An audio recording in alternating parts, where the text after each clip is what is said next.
রোজ হাসরে তোরা ইবেন গো ওরে পাপী উম্মত না তোরা ইয়া নবী বেহেশতেতে যাবেন না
যেদিন নবী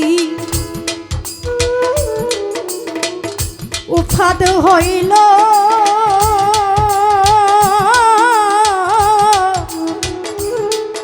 পাপী উম্মত বলে ডেকে ছিলেন গো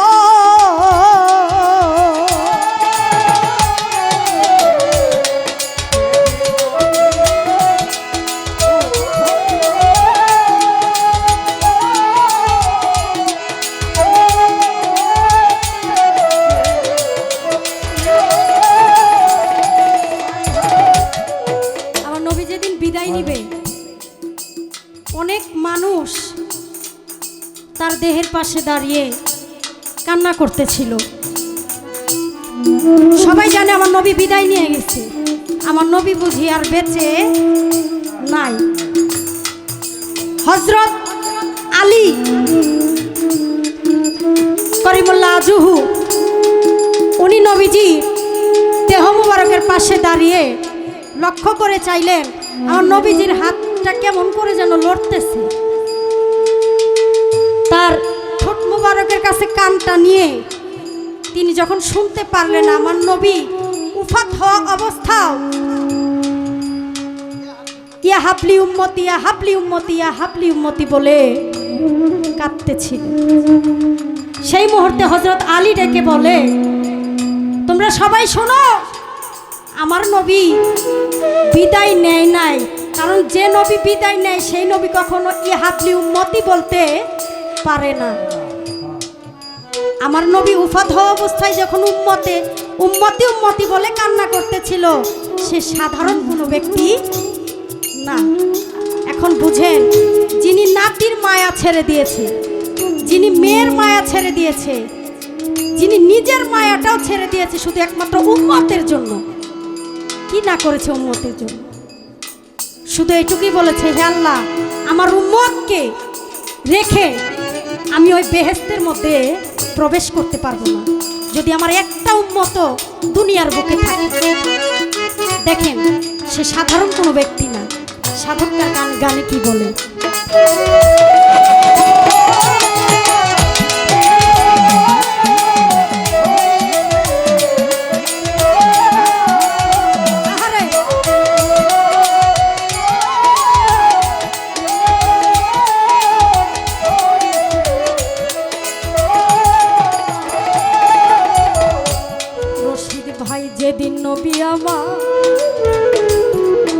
উৎপাত হইল ও নবী উম্মত বলে ডেকে ছিল গো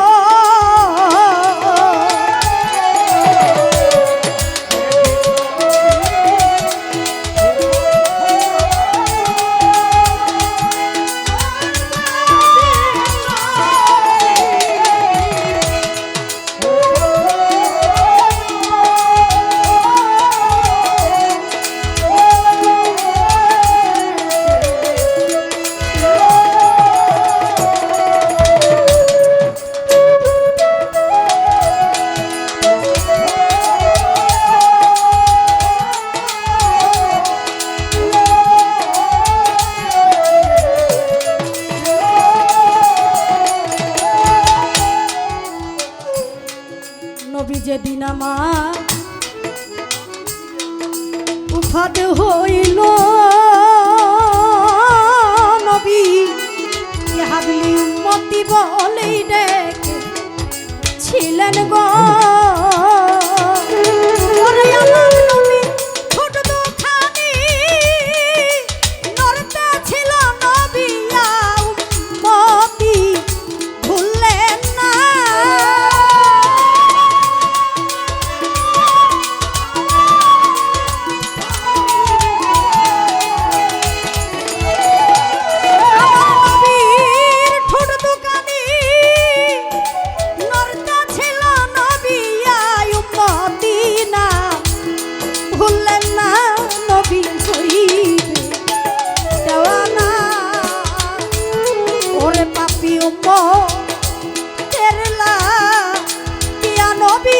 আমার হইবে দেওয়ানা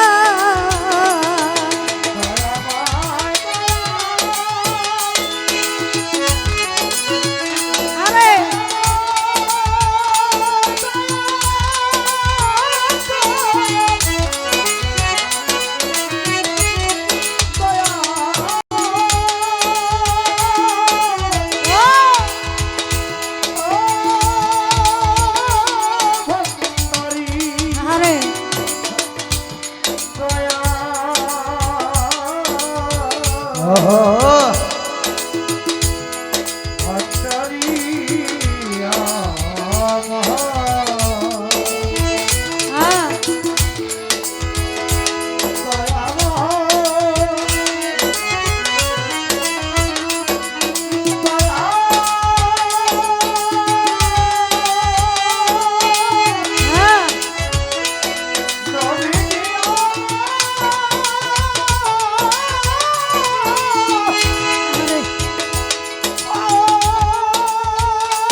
রাসূলুল্লাহ হায়রে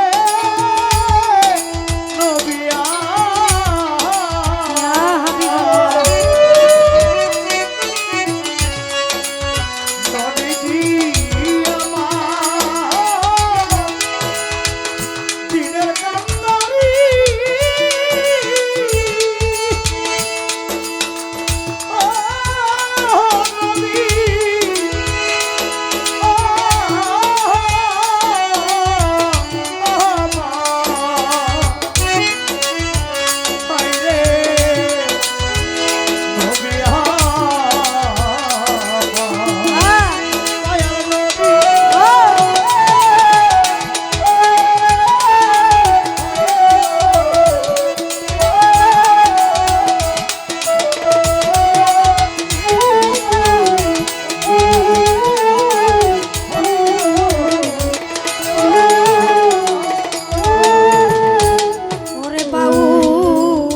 মুর্শেদেরই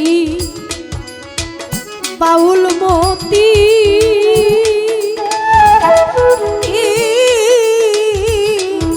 অন্তরে নাই ভজ ভক্তি গো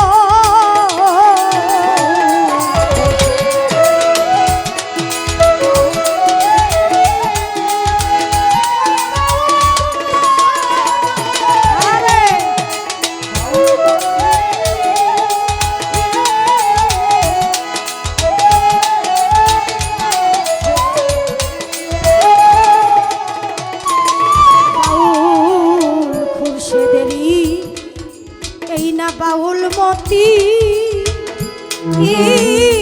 ইতা অন্তরে নাই ভজ ভক্তি গো